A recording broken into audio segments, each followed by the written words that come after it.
கண்களை மூடி நாம் ஒரு நிமிடம் மாத்திரம் ஜெபித்து, கர்த்தாவே, நாங்கள் கேட்க இருக்கிற இந்த வார்த்தைகள் எங்களுக்குள்ள அக்கினியாய் கிரியை செய்யட்டும் அப்பா. எவ்வளோ பிள்ளைகள் எவ்வளோ குறைவுகளோடு இன்றைக்கு வந்திருப்பார்கள். அவர்கள் ஒவ்வொருவருக்கும் நீர் ஒரு வார்த்தையை கொடுத்து அனுப்பும். ஒவ்வொருவரோடு கூட நீர் இடைப்படுவீராக. ஒவ்வொருடைய இருதயத்தை ஆற்றி தேற்றி பலப்படுத்தி வாழ்க்கையில் போராடுகிறதான எல்லா அந்தகாரத்தின் வல்லமைகளை அழித்து இங்கிருந்து புறப்பட்டு போகும்போது கர்த்தர் உண்மையாகவே என்னோடு பேசினார். ஆண்டவருடைய கரம் என்னை தொட்டது, தேவ பிரசனமினை நிறைத்தது என்ற உணர்வோடு உமது பிள்ளைகள் வீடு திரும்ப உதவி செய்வீராக. இயேசு கிறிஸ்துவின் வல்லமையுள்ள நாமத்தில் பிதாவே, ஆமேன். எடுத்துக்கொள்வோம் சங்கீதம் 121 அதிகாரம். சங்கீதம் 121 அதிகாரம் 3வது வசனத்திலிருந்து 8ஆம் வசனம் வரைக்கும் நாம் வாசிப்போம். சங்கீதம் 121 3லிருந்து 8 வரை. உன் காலை தள்ளாட ஒட்டார், உன்னை காக்கிறவர் உறங்கார். இதோ இஸ்ரவேலை காக்கிறவர் உறங்குவதும் இல்லை, தூங்குவதும் இல்லை. கர்த்தர் உன்னை காக்கிறவர். கர்த்தரின் வலது பக்கத்திலே உனக்கு நிழலாய் இருக்கிறார். பகலிலே வெயிலாயிலும் இரவிலே நிலவாயிலும் உன்னை சேதப்படுத்துவதில்லை. கர்த்தர் உன்னை எல்லா தீங்குக்கும் விலக்கி காப்பார். அவர் உன் ஆத்துமாவை காப்பார். கர்த்தர் உன் போக்கையும் உன் வரத்தையும் இதும் கொண்டு என்றென்றைக்கும் காப்பார். ஹல்லேலூயா. ஆண்டவர் நம்மை காக்கிறவர். சொல்லுங்க, ஆண்டவர் என்னை, எல்லாரும் வாய்களை திறந்து சொல்லுங்க, கர்த்தர் என்னை காக்கிறவர். கர்த்தர் என்னை காக்கிறவர். ஒவ்வொரு தேவ பிள்ளைக்கும் ஆண்டவர் 5 மடங்கு பாதுகாப்பை வைத்திருக்கிறார். 5 layers of protection. இந்த சங்கீதத்தில் தமது பிள்ளைகளுக்கு ஆண்டவர் 5 மடங்கு பாதுகாப்பை கற்றுத் தருகிறார். இன்றைக்கு அதை தான் நாம் தியானிக்க போகிறோம். ஒருவேளை யாராவது இந்த இடத்துல பயத்தோடு, என்னுடைய வாழ்க்கை எப்படி இருக்க போதோ, என் எதிர்காலம் எப்படி இருக்க போகுது, என் பிள்ளைகளுடைய வாழ்க்கை எப்படி இருக்க போகுது, என் ஊழியங்கள் எப்படி இருக்க போகுது என்ற பயத்தோடு வந்திருப்பீர்களானால் ஆண்டவர் இன்றைக்கு உங்களை பார்த்து சொல்கிறார், நான் உன்னை காக்கிறவர். ஹல்லேலூயா. கர்த்தர் உங்களை காக்கிறவர். நல்லா கேளுங்க. ஒரு முறை இந்திய தேசத்தின் அப்போஸ்தலர் என்று அழைக்கப்படுகிற சாது சுந்தர் சிங் அவர்கள் திபெத் தேசத்திற்கு ஊழியம் செய்யும்படி சென்றார். அந்த தேசத்தில் அவர் ஊழியம் செய்து கொண்டிருக்கும் போது அந்த தேசத்தில் இயேசுவை அறிவிக்கக்கூடாது என்ற ஒரு சட்டம் இருந்தது. மற்ற மதங்களை குறித்து அந்த தேசத்தில் பரப்பக்கூடாது, பிரசங்கிக்கக்கூடாது என்று சொல்லி சட்டம் இருந்தது. அதையும் மீறி சாது சுந்தர் சிங் ஒரு குறிப்பிட்ட ஒரு பட்டணத்தில், கிராம பகுதியில் இயேசுவை குறித்து பிரசங்கித்த போது அந்த ஜனங்கள் அவரை அடின்னு அடிச்சு அவர் மயங்கி கீழே விழுந்து அந்த காயங்களோடு என்ன பண்ணார், எழுந்து நடந்து ரெஸ்ட் எடுக்கலான்னு சொல்லி ஒரு குகையை தேடி போய்விட்டார். அவரால் முடியலை, ஏதாவது ஒரு குகை இருக்குமான்னு சொல்லி ஒரு குகையை தேடி அந்த குகையில் போய் படுத்திருந்தார். உடம்பு முழுவதும் அடித்ததினால பயங்கர வலி, வேதனை, காயம். ஒரு மாலை பொழுது அப்படியே இருண்டுகிட்டே வருது. திடீரென்று அந்த குகைக்கு வெளியே எட்டி படுத்த அந்த கிராமத்து ஜனங்கள் அவ்வளவு பேரும் தீப்பந்தத்தை ஏந்தி கொண்டு கைகளிலே கத்தி கம்பங்களை எடுத்துக்கொண்டு இவரை கொலை செய்ய வேண்டும் என்று வந்து கொண்டிருந்தார்கள். அதை பார்த்ததும் இந்த சாது சுந்தர் சிங்குடைய நினைச்சார், அவ்வளோதான், இன்றோடு என் வாழ்க்கை முடிய போகுது, இன்றோடு என் வாழ்க்கைக்கு ஒரு முடிவு போல. அந்த நேரத்தில் என்ன செய்வதென்று அறியாமல் முழங்கால் படியிட்டு ஆண்டவரை நோக்கி ஊக்கமாய் ஜெபிக்க ஆரம்பித்தார். ஆண்டவரே, என் வாழ்க்கை ஒரு வேளை இப்போ முடியுமானால் என் ஜீவனை நீர் எடுத்துக்கொள்ள நான் தயாராக இருக்கிறேன். இருந்தாலும் இது உமது சித்தம் இல்லாத பட்சத்தில் நீர் என்னை பாதுகாக்கும்படி இப்பொழுது இறங்குவீராக. நீர் உமது சேனையை என்னை பாதுகாக்கும்படி இறங்கி வர பண்ணுவீராக என்று சொல்லி 1/2 மணி நேரம் முழங்கால் படியிட்டு தன் கைகளை உயர்த்தி ஜெபம் பண்ணி கொண்டே இருந்தார். பாருங்க, வந்த ஜனங்க குறிப்பிட்ட இடத்தில் அப்படி நின்று விட்டார்கள். ஒரு குறிப்பிட்ட எல்லைக்கு மேலே அவர்களால் உள்ள வர முடியல. அதே இடத்தில் நின்று அவர்கள் ஒரு 1/2 மணி நேரம், இவர் ஜெபித்த அந்த 1/2 மணி நேரம் அவர்கள் கிட்ட வர முடியாத தூரத்தில் நின்று பார்த்து விட்டு அப்படியே போயிட்டாங்க. மறுநாள் காலை ஏராளமான கிராம ஜனங்கள் அந்த குகையை தேடி வந்தாங்க. தேடி வந்த அவர்கள் இவரை பார்த்து மரியாதையுடன், அன்புடன், பணிவுடன் கேட்டாங்களா, ஐயா, நேற்று நாங்கள் எல்லாரும் உங்களை கொல்லணும்னு வரும்போது இந்த குகைக்கு வெளியே பிரகாசமான உடைகளை அணிந்து கொண்டு நின்ற அந்த உயரமான மனிதர்கள் எந்த தேசத்தார்கள்? ஹல்லேலூயா! எந்த தேசத்தார்கள்? அவ்வளவு உயரமா பிரகாசமான உடையை அணிந்தவர்களாய், பார்க்கவே பயங்கரமான ரூபத்தோடு நின்றார்களே, அவர்கள் யார்? எந்த தேசத்து மனிதர்கள்? அப்பதான் சாது சுந்தர் சிங் புரிந்து கொண்டார், தன்னை காக்கும்படி ஆண்டவர் தேவ தூதர்களை நேற்று இரவு அனுப்பிவிட்டார். ஹல்லேலூயா!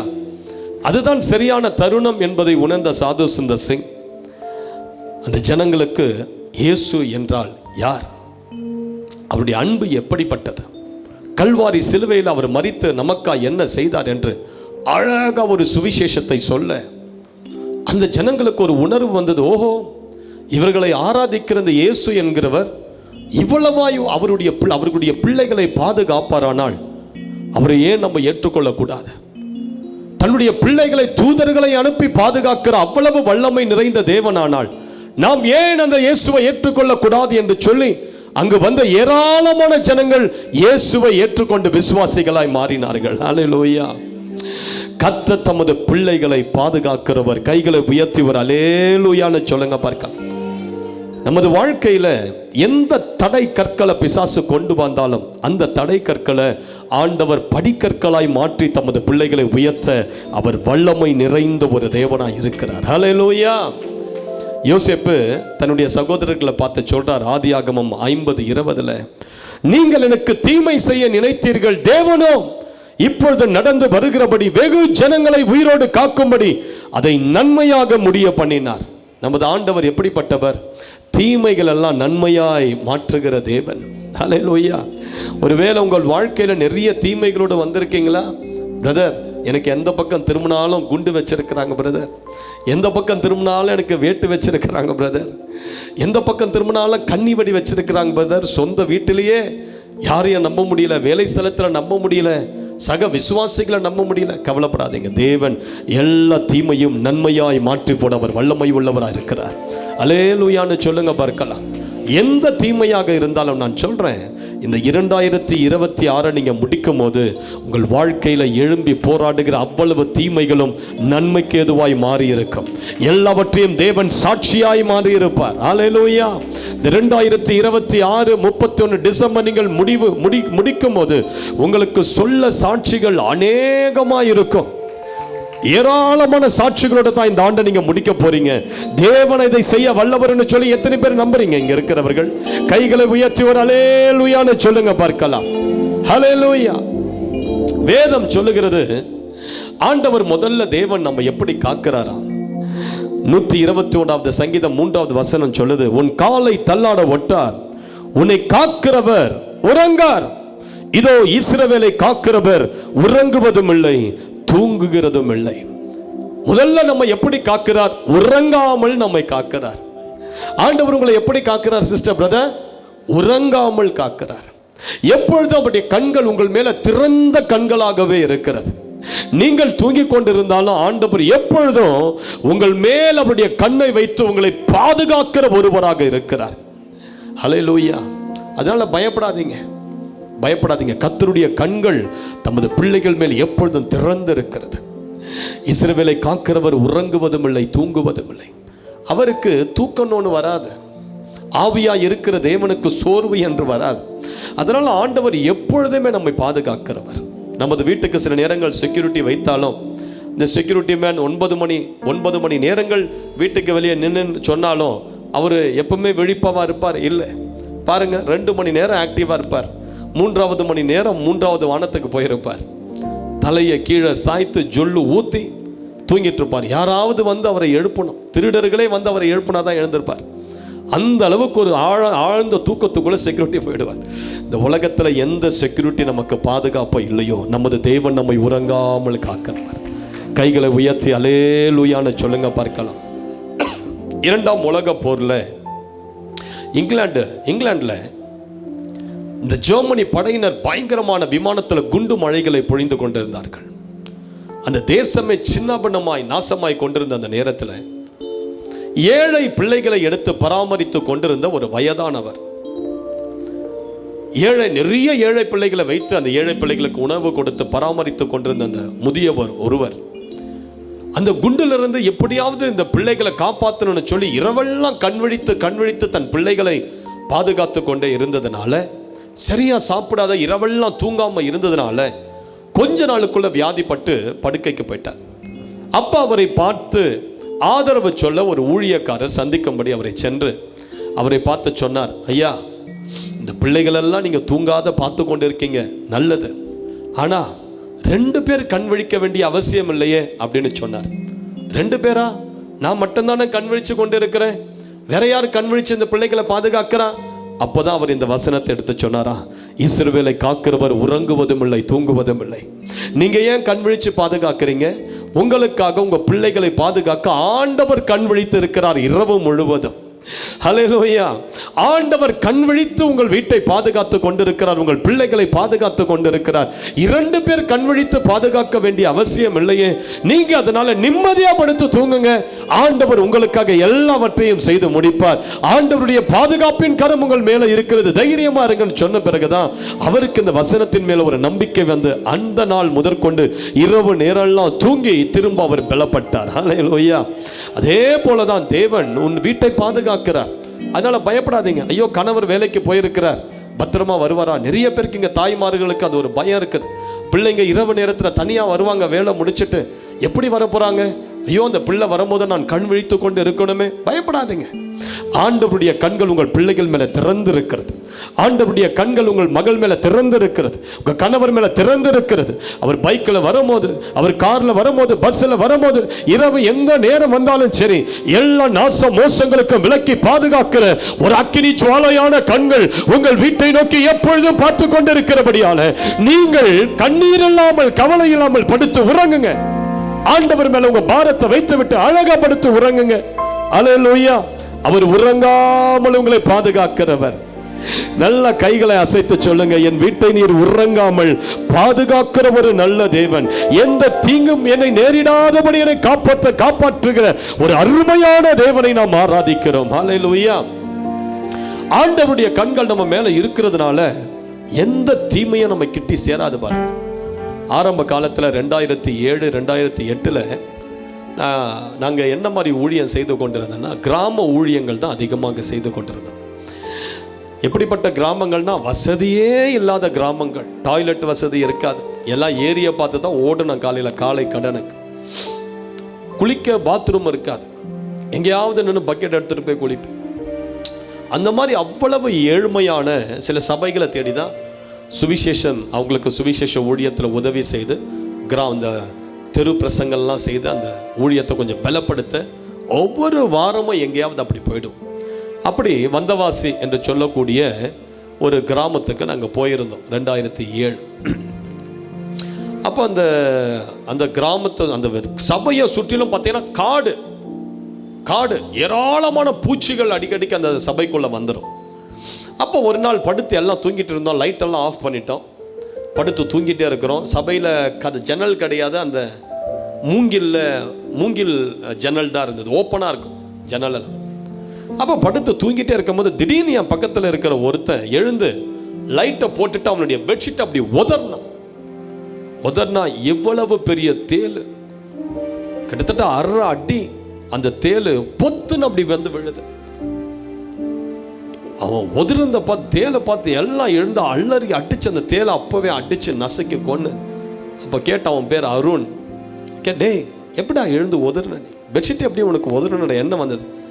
இல்லை, எனக்குள்ள அந்த ஒரு எண்ணம் வந்துக்கிட்டே இருந்தது, உன் பெட்ஷீட்டை எழுந்து உதறி, உன் பெட்ஷீட்டை எடுத்து உதறன்னு சொல்லி ரொம்ப நேரமாக, ஒரு 1/4 மணி நேரமாக என் இருதயத்தில் அந்த எண்ணம் வந்துக்கிட்டே இருந்தது. அதனால சரி உதறி தான் பார்ப்போமேன்னு சொல்லி நான் லைட்டை போட்டு உதறி பார்த்தா அந்த தேல். கர்த்தர் பாருங்க, அந்த மகனுக்கு ஒரு 1/4 மணி நேரமாக இருதயத்தில் பேசிக்கிட்டே இருக்கிறாரு, உன் பெட்ஷீட்டு கீழே ஒரு தேல் இருக்குது, அதை உதறி போடுன்னு சொல்லி.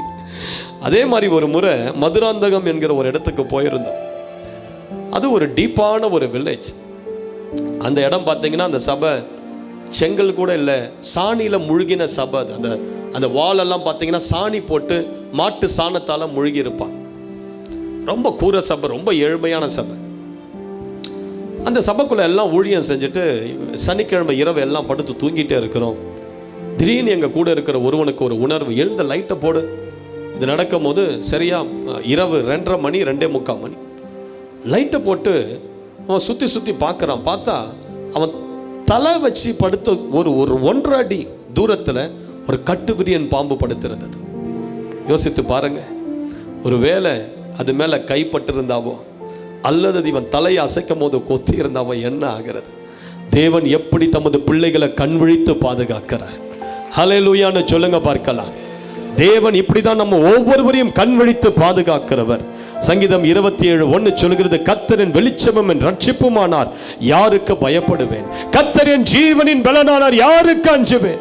உன்மேல் அவருடைய கண்களை வைத்து உனக்கு ஆலோசனை சொல்லுகிற தேவன், அவர் உங்களை உறங்காமல் பாதுகாக்கிறார். அதனால கவலைப்படாதீங்க. யாராவது என் கூட இருப்பாங்களா? பயப்படவே பயப்படாதீங்க. சில நேரங்கள் சிலருக்கு அமாவாசை பௌர்ணமி ஆனால் ஒரு பயம் வந்து பிடிக்குது. கவலைப்படாதீங்க. கர்த்தர் அவருடைய கண்கள் உங்கள் வீட்டின் மேலே திறந்த கண்களாக இருக்கிறது. ஒரு தீங்கு முனை அணுகாதபடி கர்த்தர் உன்னை பாதுகாப்பார். ஹல்லேலூயான்னு சொல்லுங்க பார்ப்போம். இரண்டாவது ஆண்டவர் சொல்றாரு 4வது வசனத்தில் 121:4, இதோ இஸ்ரவேலை காக்கிறவர் உறங்குவதும் இல்லை தூங்குவதும் இல்லை. நமது ஆண்டவர் எப்படிப்பட்டவர்? இஸ்ரவேலை காக்கிற தேவன். யாரை கர்த்தர் காப்பாரு? யாரை பாதுகாப்பாரு? இஸ்ரவேலை பாதுகாக்கிறவர். யாக்கோபை பாதுகாக்கிறவர்னு சொல்லல, இஸ்ரவேலை பாதுகாக்கிறவர். ஏன் ஆண்டவர் யாக்கோபை பாதுகாக்கிறவர் சொல்லாத தன்னை இஸ்ரவேலை பாதுகாக்கிறவர் என்று சொல்லுகிறார்? நல்லா கேளுங்க. யாக்கோப் என்ற பெயருக்கு அர்த்தம் என்னன்னா, நம்ம எல்லாம் நினைக்கிறோம் எத்தன் எத்தன் எத்தன் தான். இல்லை, யாக்கோப் என்கிற பெயருக்கு எத்தன் அர்த்தமே கிடையாது. அது நம்ம தப்பா சொல்லிக்கிட்டு இருக்கிறோம். யாக்கோபுனா ஏமாத்துக்காரன், எத்தன் அது அர்த்தம் கிடையாது. உண்மையான அர்த்தம் யாக்கோபுனா என்ன அர்த்தம்னா, குதிகாலை பிடிக்கிறவன் அர்த்தம். ஹல்லேலூயா. குதிகால், மனிதருடைய குதிகாலை பிடிக்கிறவன். அவன் தன் தாயின் வயிற்றிலிருந்து ரெட்ட பிள்ளை. யாக்கோபும் ஏசாவும் ரெட்ட பிள்ளை. ஏசா முதல்ல வெளியே வந்துட்டான். அடுத்தது யாக்கோபு வரான். எப்படி வரான்? தன் அண்ணனுடைய குதிகாலை பிடித்த வண்ணமாகவே வெளியே வரான். அதனால பெற்றோர் அவனுக்கு என்ன பேரிட்டாங்க? இவன் யாக்கோபு. அப்படின்னா என்ன அர்த்தம்? மனுஷர் காலையே பிடிச்சு வாழக்கூடியவன், மனிதர்களுடைய குதிகாலையை இவன் பிடித்து வாழக்கூடியவன். அதுதான் யாக்கோபு அர்த்தம். அவனுடைய வாழ்க்கையிலும் பாருங்க, அவன் மனிதர்களுடைய காலை பிடித்த வண்ணமாகத்தான் வாழ்ந்து கொண்டிருந்தான். தன்னுடைய அண்ணங்கிட்ட இருந்து அந்த புத்திர சுவிகாரம், இந்த சேஷ்ட புத்திர பாகத்தை வாங்க ஒரு கூழை கொடுத்து அவன் அண்ணனுடைய காலை பிடித்து கொண்டான். தன்னுடைய தகப்பனிடத்தில் ஆசீர்வாதத்தை வாங்க ஏசாவை போல தன் அண்ணனை போல உடையெல்லாம் போட்டுக்கொண்டு, ஆட்டு மயிர் தோலெல்லாம் போட்டுக்கொண்டு, அப்பாவுக்கு உணவு கொடுத்து கண்ணு தெரியாத அப்பா கிட்ட ஆசீர்வாதத்தை வாங்க அப்படி ஏமாற்றி விட்டான். அடுத்தது தன்னுடைய தாய் மாமனிடத்தில் போய் 20 ஆண்டுகள் அவன் 10 முறை சம்பளத்தை மாற்றி 20 ஆண்டுகள் லாபானுடைய குதிகாலையை அவன் பிடிக்க வேண்டியதாக இருந்தது. லாபான் தரக்கூடிய அந்த பணத்தை, அந்த சம்பளத்தை அவன் நம்பி வாழ வேண்டியதாக இருந்தது. பைபிளில் எங்குமே நிறைய இடத்துல யாக்கோபு ஜெபித்தான்னே இருக்காது பாருங்க. யாக்கோபு எப்படிப்பட்ட நபர்? பிரச்சனை வருவதற்கு முன் ஜெபிக்கிற நபர் அல்ல, பிரச்சனை வந்த பின்பு ஜெபிக்கிற நபர். வருமுன் காப்போம் என்கிற ஜெபம் யாக்கோபுக்குள்ள, வந்த பின் போராடி சில பேர் ஜெபிப்பீங்க பாருங்க. நல்லா இருக்கும் போது ஆண்டவர் சொல்லுவார், மகளே உன்னை நான் நல்லா வச்சிருக்கிறேன், காலையில் எழுந்து நீ கொஞ்சம் ஜெபம் பண்ணா. என்னன்னா, நமக்கு கொஞ்சம் கொழுப்பு அதிகம் பாருங்க. நல்லா இருந்தால் நம்ம ஜெபிக்க மாட்டோம். ஆண்டவர் என்ன பண்ணுவார்? ஒரு 2 வியாதியை வீட்டுக்குள்ள அனுப்புவார். டாக்டர் சொல்லுவாங்க, இந்த வியாதி அம்மா உனக்கு ஒரு 3 மாசத்துல நீ மண்டையை போட்டுருவ போலன்னு சொன்ன உடனே தான் அந்த வீடு பாருங்க ஜப வீடா மாறிடும். அந்த வீடு பாருங்க தேவ ஆலயமா மாறிடும். பாஸ்டரும் வருத்தம் போக்குமா இருப்பார். அந்த வீட்டில் ஏராளமான பரிசுத்தவான்கள் அப்பதான் அந்த வீட்டுக்கு வருவாங்க. அந்த வீட்டில் பார்த்தீங்கன்னா எப்போதுமே பெர்க்மான் சாங்க தான் ஓடின்னு இருக்கு. அந்த வீட்டில் எப்பொழுதுமே துதியும் ஜெபமும் வேதமும் அல்லேலூயா குட்டி பரலோகமாவே மாத்திரும். அதே போல 3 மாதத்தில் பார்த்தா அந்த வியாதியும் குட் பை சொல்லி வீட்டை விட்டு ஓடி இருக்கு. அல்லேலூயா. சில பேர் வருமுன் ஜெபிக்க மாட்டாங்க, வந்த பின் போராடுவார்கள். யாக்கோபை போல. யாக்கோபு அப்படிப்பட்ட மனிதனாக தான் இருந்தார். குதிகாலை பிடிக்கிறவன். ஆண்டவர் பார்த்தாரு, மகனே, நீ யாக்கோபா இருந்து நான் உன்னை பாதுகாக்க முடியாது. நீ எப்படி மாறணும்? நீ இஸ்ரவேலா மாறணும். இஸ்ரவேல் என்றால் என்ன அர்த்தம்? தேவனுடைய இளவரசன் என்ற அர்த்தம். Prince of God. இஸ்ரவேல் என்றால் தேவனுடைய இளவரசன். நீ மற்றவர்களுடைய குதிகாலையே நம்பி இருக்கிற வரைக்கும் தேவனுடைய பாதுகாக்க முடியாது. இன்று ஏராளமான தேவ பிள்ளைகள் மனிதர்களுடைய குதிகாலையை நம்பி வாழ்கிறார்கள். மேனேஜர் ஐஸ் வச்சு மேனேஜருடைய காலை பிடிச்சா அவர் எனக்கு ப்ரமோஷன் தருவார் பிரதர். சில மனிதரையே நம்பி வாழ்வாங்க. தேவையின் வரும்போது மனிதருடைய குதிகாலை பிடிக்கிற அநேக யாக்கோபுக்கள் தான் இன்றைக்கு அதிகம். சிஸ்டர், பிரதர், நீ யாக்கோபு அல்ல. தேவன் உன்னை இஸ்ரவேலாக மாற்ற விரும்புகிறார். நீ இஸ்ரவேலாக இருக்கும்போது கர்த்தர் உன்னை பார்த்து சொல்லுகிறார், நான் இஸ்ரவேலை காக்கிற தேவன் என்று உனக்கு வாக்கு கொடுக்கிற தேவன். ஹல்லேலூயா. நீ இஸ்ரவேல் அப்படி என்றால் என்ன? நீ தேவனுடைய இளவரசன். You are the prince of God. நீ தேவனுடைய ராஜா. நீ தேவனுக்கு ராஜா, தேவனுடைய இளவரசன். வெளிப்படுத்தல் 1:6 அதைத்தான் சொல்லுகிறது. அவருடைய சொந்த ரத்தத்தினால் நமது பாவங்களை கழுவி பிதாவாகிய தேவனுக்கு முன்பதாக நம்மை ஆசாரியர்களாகவும் ராஜாக்களாகவும் தேவன் நம்மை கொண்டு போய் நிறுத்தினார். ஹல்லேலூயா. அதுதான் இஸ்ரவேல். இன்னைக்கு இந்த இடத்துல எத்தனை பேர் யாக்கோபா இருக்கீங்கன்னு தெரியல. ஆனா இன்று கர்த்தர் உங்களை இஸ்ரவேலாய் மாற்ற விரும்புகிறார். நீ யாக்கோபா இருக்கிற வரைக்கும் மனிதர்களுடைய ஒத்தாசையை தான் நீ தேடிக்கொண்டிருப்ப. மனிதர்களுடைய குதிக்காலையை தான் நீ நம்பிக்கொண்டிருப்ப. மனிதர்களால் வரக்கூடிய ஆசீர்வாதங்களை தான் நீ பார்த்து கொண்டிருப்பா. ஆனா நீ இஸ்ரவேலாய் மாற்றப்பட்ட பிறகு நீ தேவனுடைய அரசனாய் நீ மாறிவிடுவாய். ஹல்லேலூயா. கர்த்தர் உன்னை ஒரு ராஜாவாய் மாற்ற விரும்புகிறார். இஸ்ரவேல் என்பதற்கு இன்னொரு அர்த்தம் என்னன்னா, தேவனோடு மனிதனோடும் போராடி மேற்கொள்ளுகிறவன் என்ற அர்த்தம். போராடி மேற்கொள்ளுகிறவன், அதுதான் இஸ்ரவேலினுடைய இன்னொரு அர்த்தம். தேவனோடு மனிதனோடும் போராடி மேற்கொள்ளுகிறவன். தேவ பிள்ளைகளுக்கு போராடி மேற்கொள்ளுகிற அனுபவம் இருக்கணும். ஜபத்தில் போராடி மேற்கொள்ளுகிற அனுபவம் இருக்கணும். உன் வீட்டை சில வல்லமைகள் தாக்கி கொண்டு இருக்கும் போது, உன் வீட்டை சில சூழ்நிலைகள் கவி கொண்டு இருக்கும் போது, அதை போராடி மேற்கொள்ளுகிற இஸ்ரவேலாய் நீ காணப்பட வேண்டும். எல்லாமே இலவசமா வராது. கிறிஸ்தவ வாழ்க்கையில சில போராட்டத்தின் நாட்களுக்குள்ள நீ கடந்து செல்ல வேண்டியதா இருக்கு. ஜபத்துல போராடணும், உபவாசத்துல போராடணும், வாக்கு தத்தங்களை வைத்து போராடணும். இரவு நேரங்களில் ஜபத்துல முழங்காலில் நின்று போராட வேண்டியதா இருக்கும். அதிகாலையில எழுந்து தேவனோடு போராடி துதித்து நீ ஜெபிக்கக்கூடிய ஒரு போராட்ட வீரனாய் நீ காணப்பட வேண்டும். சில பாவ சோதனைகளை நீ போராடி மேற்கொள்ள வேண்டியதா இருக்கும். சில அந்தகார சக்திகளை, சில மந்திரத்தின் ஆவிகளை நீ போராடி உன் வீட்டை விட்டு துரத்தக்கூடிய இஸ்ரவேலாய் நீ இருக்க வேண்டும். அல்லேலூயான்னு சொல்லுங்க பார்ப்போம். இஸ்ரவேல் என்பதற்கு இன்னொரு அர்த்தம் என்னன்னா, ஊக்கமாய் ஜெபிக்கிறவன். ஊக்கமான ஜபாவி உன் மேல இருக்கணும். அப்பதான் கர்த்தர் சொல்றாரு, நான் இஸ்ரவேலை காக்கிறவர். அல்லேலூயா. இன்று எத்தனை பேர் இஸ்ரவேலாய் மாற விரும்புறீங்க? உங்க கைகளை உயர்த்தி ஒரு அல்லேலூயான்னு சொல்லுங்க பார்க்கலாம். அல்லேலூயா. எத்தனை பேருக்கு புரியுது நான் சொல்றது? பக்கத்தில் பார்த்து சொல்லுங்க. அவர் சொல்றது ஏதாவது உங்களுக்கு புரியுதா? நீங்க யாக்கோபா இருக்கிற வரைக்கும் மனுஷருடைய குதிகாலை பிடிப்பீங்க. நீங்க இஸ்ரவேலா மாறிட்டா நீங்க ராஜரிக அபிஷேகத்தோடு நீங்க வாழ முடியும். ஹல்லேலூயான்னு சொல்லுங்க பார்க்கலாம். ஹல்லேலூயா. இஸ்ரவேலா மாறிட்ட பிறகு கர்த்தரே உங்களுக்கு பாதுகாப்பாய் மாறுவார். அவருடைய உன்னதமானவருடைய சிறகுகள் உங்களை மூட ஆரம்பிக்கும். ஆண்டவர் உங்களுக்குள்ள ஒரு இரத்த கோட்டையை உங்க மேல எழுப்பி உங்களை பாதுகாப்பார். இரவு நேரங்களில் உங்களை ஒரு சேதமும் அணுகாதபடி தேவ தூதர்களை அனுப்பி கர்த்தர் உங்களை பாதுகாப்பார். உன் வீட்டின் வாசலில் ஒரு சுடரொளி பட்டயத்தை வைத்து ஒரு மந்திரத்தின் வல்லமைகள் உன் வீட்டுக்குள் நுழையாதபடி உன் வீட்டை ஆண்டவர் பாதுகாப்பார். ஹல்லேலூயா. உன் வீட்டை சுற்றிலும் இரவெல்லாம் அக்கினி சட்டைகளை கொண்ட தேவ தூதர்கள் சூழ பாளையம் இறங்கி உட்காருவார்கள். சொல்றேன், கிறிஸ்தவர்களா இருக்கக்கூடியவர்களை மந்திரம் தாக்கவே கூடாது. மந்திரங்கள் கிறிஸ்தவனுடைய வாழ்க்கையில செயல்படக்கூடாது. ஏன் தெரியுமா? உனக்கு இருக்கிற பாதுகாப்பு அப்படி, உனக்கு இருக்கிற தேவனுடைய வல்லமை அப்படி, உங்களுக்கு இருக்கிற தேவனுடைய பிரசன்னம் அப்படி. உன் தெருக்குள்ள பிசாசுகள் காலடியை வைத்தால் அது சொல்லணும், ஐயோ இந்த தெருவில் யாரோ அவருடைய வீடு இருக்கிறது போல, இந்த தெருவில் யாரோ அவருடைய கிறிஸ்தவருடைய வீடு இருக்கிறது, ஜெபிக்கிறவருடைய வீடு இருக்கிறது, கர்த்தர் இந்த தெருவில் இருக்கிறார், அந்த வீட்டில் இருக்கிற பிரசன்னம் இந்த தெருக்குள்ளேயே எங்களை வர விடலன்னு சொல்லி பிசாசுகள் அலறணும். அந்த அளவுக்கு உங்கள் வீட்டில் இருக்கிற தேவ மகிமை உங்கள் தெருவெல்லாம் வீச ஆரம்பிக்கணும். ஹல்லேலூயா. ஹல்லேலூயா. ஹல்லேலூயா. கைகளை உயர்த்தி சொல்லுங்க, ஆண்டவரே என்னை அப்படிப்பட்ட இஸ்ரவேலாய் மாற்றுங்கப்பா. போராடி மேற்கொள்ளுகிறவனாய் என்னை மாற்றுங்கப்பா. ஜெபிக்கிற வீரனாய் என்னை மாற்றுங்கப்பா. ஹல்லேலூயா, ஹல்லேலூயா, ஹல்லேலூயா.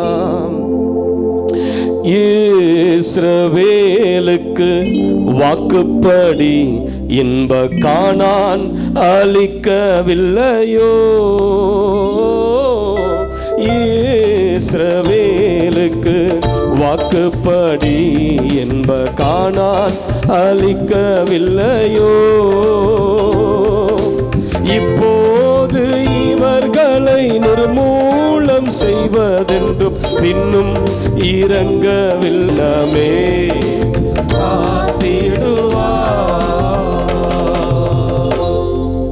கண்டுனை அழைத்தவர் கரம் அதை பார், உன்னை கை விடாதிருப்பார். கண்டுனை அழைத்தவர் கரம் அதை பார், உன்னை கை விடாதிருப்பார். ஆண்டுகள் தோறும் உனக்கவர் அளித்த ஆசிகளை எண்ணிப்பார். ஆண்டுகள் தோறும் உனக்கவர் அளித்த ஆசிகளை எண்ணிப்பார். எண்ணிப்பார், எண்ணிப்பார், எண்ணிப்பார், என்றும் அதை எண்ணிப்பார், என்றும் அதை எண்ணிப்பார். காப்பார், உன்னை காப்பார், காப்பவர் காப்பார், இன்னும் இனிமேல் காத்திடுவார். கலங்காதே மனமே, காத்திடுவார். காப்பார், உன்னை காப்பார், காப்பவர் காப்பார், இன்னும் இனிமேல் காத்திடுவார். கலங்காதே மனமே, காத்திடுவார். ஹல்லேலூயா. கவலைப்படாதீங்க, கர்த்தர் உங்களை காக்கிறவர், இஸ்ரவேலை காக்கிறவர். ஹல்லேலூயா. மூன்றாவதாக ஆண்டவர் சொல்றாரு, சங்கீதம் 121:5, கர்த்தர் உன்னை காக்கிறவர், கர்த்தர் உன் வலது பக்கத்தில் உனக்கு நிழலாய் இருக்கிறார். சிஸ்டர், பிரதர், ஆண்டவர் உங்களை நிழலாய் பாதுகாக்கிற தேவன். ஆண்டவர் உங்களை சொல்லுங்க, கைகளை உயர்த்தி, கர்த்தர் என்னை நிழலாய் பாதுகாக்கிறார், நிழலாய் பாதுகாக்கிறார். இன்றைக்கு அநேகர் எந்த நிழல்ல தஞ்சமா இருக்கிறாங்கன்னா, அவங்களுக்கு இருக்கிற பணம் என்கிற நிழல்ல தஞ்சமா இருக்கிறாங்க. எனக்கு சொத்து நிறைய எங்க அப்பா சேர்த்து வச்சுட்டார், அதனால அது எனக்கு போதும்னு சொல்லி தன் அப்பா சேர்த்து வைத்த சொத்துல அந்த நிழலுக்கு கீழே இருப்பார். சிலருக்கு மனிதர்கள், அதிகாரங்கள், ஒரு உயர்வான இடத்துல இருக்கிறதுனால இந்த பொசிஷன் தான் எனக்கு நிழல் என்று சொல்லி நம்பிக்கொண்டு இருப்பாங்க. அதெல்லாம் நமக்கு நிழல், அதெல்லாம் விலகிடும். இந்த உலகத்தின் நிழல் மாறிக்கொண்டே இருக்கும் பாருங்க, ஒரே இடத்துல அந்த நிழல் இருக்காது. ஆனா கர்த்தர் நிழலா இருக்கிறன்னு சொல்லிட்டாருன்னா உனக்கு நித்திய நித்தியமா நிழலா இருப்பார். ஹல்லேலூயா. அவர் நேற்றும் என்றும் என்றும் மாறாதவர். அவர் உன் மேல நிழலாய் நான் உன்னை காப்பேன்னு சொல்லிட்டார்னா அவர் மாற மாட்டார். சில மனிதர்கள் பாருங்க, நம்ம கிட்ட சொல்லுவாங்க, வாழ்விலும் தாழ்விலும், துக்கத்திலும் இன்பத்திலும், சுகத்திலும் சுகவீனத்திலும் மரணமே அல்லாமல் வேற ஒன்றும் நம்மை பிரிக்க முடியாது என்று சொல்லி தாலியை கட்டுவான். அதோட முடிஞ்சு போச்சு அந்த வார்த்தை. ஒரு வருஷம் கழிச்சு என்ன சொல்லுவான் அதே வாய், சனிய உன்னை கட்டுனம் பாரு, நீ வந்ததுனால தான் எனக்கு இருக்கிற எல்லாம் போச்சு. எங்கள் அம்மா எவ்வளோ அழகழகான பொண்ணை லைனில் நிறுத்தினாங்க, உன்னை கட்டணம் பாரு, நிழல் போச்சு. ஹல்லேலூயா. அதுதான் மனுஷன். எந்த மனுஷனுடைய நிழலையும் நம்பாதீங்க. கணவர் உங்களுக்கு நிழலாக இருக்கலாம், அதை நம்பாதீங்க. மனைவி நிழலாக இருப்பாங்க, நம்பாதீங்க. உனக்கு கடைசி வரைக்கும் மாறாத நிழல் இயேசு மாத்திரம்தான். ஹல்லேலூயா. அவர் சொல்றாரு, நான் உன் மேல நிழலா இருப்பேன், என்னுடைய நிழலை கொண்டு நான் உன்னை காப்பாற்றுவேன். சமீபத்தில் ஒரு சிஸ்டர், ஒரு 2 வருஷம் இருக்கும், சமீபம் சொல்ல முடியாது, ஒரு 2-2.5 வருஷம் இருக்கும். ஒரு சிஸ்டர் ஃபோன் பண்ணியிருந்தாங்க. யூடியூப்பில் நம்முடைய விடுதலை கூட்டத்தெல்லாம் பார்த்து அதில் நல்லா பங்கு பெற்று ஜெபிக்கக்கூடிய ஒரு சகோதரி. அவர்கள் ஒரு வருடத்துக்கு முன்பதாக தான் ரட்சிக்கப்பட்டிருக்கிறாங்க. அவங்க சொன்னாங்க, ஐயா, நான் சொத்து ஆசையில் இந்த வீட்டுக்கு திருமணம் செய்து கொண்டு வந்து சொத்து ஆசையில் மந்திரம் பண்ணி என்னுடைய மாமனாரை கொன்னுட்டேன். அவரை கொன்ன பிறகு என்னுடைய கணவருடைய தம்பி ஒருவர் இருந்தார். இவரையும் காலி பண்ணிட்டா இந்த முழு சொத்தை நாம் அனுபவிக்கலான்னு சொல்லி அவருக்கும் மந்திரம் பண்ணி அவரையும் ஒரே வருடத்தில் மாந்திரிகத்தினால நான் கொன்னுட்டேன். அதுக்கு பிறகு எப்படியோ நான் இயேசுவை ஏற்றுக்கொண்டு இப்போ ஆண்டவருடைய பிள்ளையா மாறிட்டேன், ஞானஸ்தானம் எடுத்துட்டேன். ஆனால் ஐயா, நான் செய்த இந்த 2 பாவங்கள் என்னை ஒவ்வொரு நாளும் குத்தி குத்தி வேதனைப்படுத்தி கொண்டே இருக்கிறது. எந்த வீட்டுக்காக நான் மாந்திரிகம் செய்தவர்கள் இருவரையும் கொன்று போட்டேன், அந்த வீட்டில் என்னால் தங்கவே முடியலை. இரவு நேரமானா ஒரு பயம் என்னை பிடிக்கிறது. அந்த வீடே எனக்கு வேணாம் என்று தோன்றுகிறது. ஐயோ, நான் எவ்வளவு பெரிய பாவியா இருந்திருக்கிறேன். 2 உயிர்களை மாந்திரிகம் செய்து பிசாசுகளை ஏவி கொன்ற நான் எவ்வளவு பெரிய பாவி. இரவெல்லாம் என்னால் தூங்கவே முடியலை. அது மாத்திரமல்ல, அந்த வீட்டுக்குள்ள என்னால் நிம்மதியாக வாழவும் முடியலை. அந்த வீட்டுக்குள்ள போனாலே ஏதோ ஒரு சாபத்தின் வீட்டை போல, அது ஒரு சுடுகாடு போல என் கண்களுக்கு தெரிகிறது. இதன் மத்தியில் எனக்கு என்னுடைய மகளுக்கு திருமணமாய் குழந்தை பிறந்தது, ஒரு பெண் குழந்தை. அந்த குழந்தை மூல வளர்ச்சி இல்லாத ஒரு ஆர்டிஸ்டிக் சைல்டாக பிறந்தது, மூல வளர்ச்சி இல்லாத குழந்தையா பிறந்தது. ஐயா, ஆண்டவர் என்னை மன்னிப்பாரா? ஐயோ, நான் இந்த சொத்தை பார்த்து, இந்த சொத்து தான் எனக்கு எல்லாமே, இவ்வளோ ஆஸ்தி இருக்கிறது, இந்த ஆஸ்தியை கொண்டு இந்த பூமியில நல்லா வாழலாம் நினைச்சேன், இந்த ஆஸ்தி எனக்கு நிழலாய் இருக்கும் என்று நினைத்தேன். ஐயோ, நான் எவ்வளவு பெரிய தப்பு செஞ்சிட்டேன், எவ்வளவு பெரிய தப்பு செஞ்சிட்டேன். கர்த்தரை ஏற்றுக்கொண்ட பிறகுதான் தெரியுது, இந்த சொத்து, நிலம், வீடு இதெல்லாம் ஒன்றுமே இல்லை, தேவன் தருகிற சமாதானத்தை தவிர இந்த பூமியில வேற எந்த சமாதானமும் மனிதனுக்கு நிரந்தரமானது அல்ல. அல்லேலூயா. இந்த பூமியின் நிழல் ஒருபோதும் ஒரே இடத்துல நிற்காத பாருங்க. சூரியன் ஏறி மறையும் போது இந்த இடத்துல ஒரு இடத்துல நிழல் இருக்கும், இன்னொரு இடத்துல வெயில் இருக்கும். திடீர்னு பார்த்தா வெயில் உள்ள இடத்துல நிழல் வந்துடும், நிழலா இருந்த இடத்துல வெயில் வந்துடும். அதே போலதான் நம்முடைய வாழ்க்கையில் இந்த பூமியில எந்த அதிகாரமும் நிரந்தரமா இருக்காது, எந்த பணமும் நமது கையில நிரந்தரமா இருக்காது, எந்த சொத்து, எந்த நிலமோ, எந்த வீடு, எந்த உறவுகளும் நமக்கு நிரந்தரமா இருக்க போவது கிடையாது. யோனா என்கிற தீர்க்கதரிசி, ஆண்டவரால் அபிஷேகிக்கப்பட்ட தீர்க்கதரிசி, நினிவே பட்டணத்துக்கு பிரசங்கிக்க அனுப்பப்பட்ட தீர்க்கதரிசி, அவன் என்ன பண்ணா? ஆண்டவருடைய வசனத்தெல்லாம் சொல்லிட்டு, பிரசங்கத்தெல்லாம் சொல்லிட்டு ஆமணக்கு செடியின் அடியில வந்து படுத்துக்கொண்டான். அது ஒரே நாள்ல வளர்ந்தது. அதனுடைய நிழல் அவனுக்கு அவ்வளவு இன்பமா இருந்தது. ஆனா பாருங்க, அந்த ஒரே நாள்ல எப்படி அந்த ஆமணக்கு செடி எழுந்து அவனுக்கு நிழலை கொடுத்ததோ, அடுத்த நாள் அப்படி அது காய்ந்து போனது. அந்த நிழல் நிற்கல. சிஸ்டர், பிரதர், நீங்க ஒருவேளை இப்ப நல்ல வேலையில இருக்கலாம், அது உங்களுக்கு நிரந்தரம் கிடையாது. உங்களுக்கு இப்ப ஒரு வேலை நிறைய ஆசீர்வாதங்கள் இருக்கலாம், அது நிரந்தரம் கிடையாது.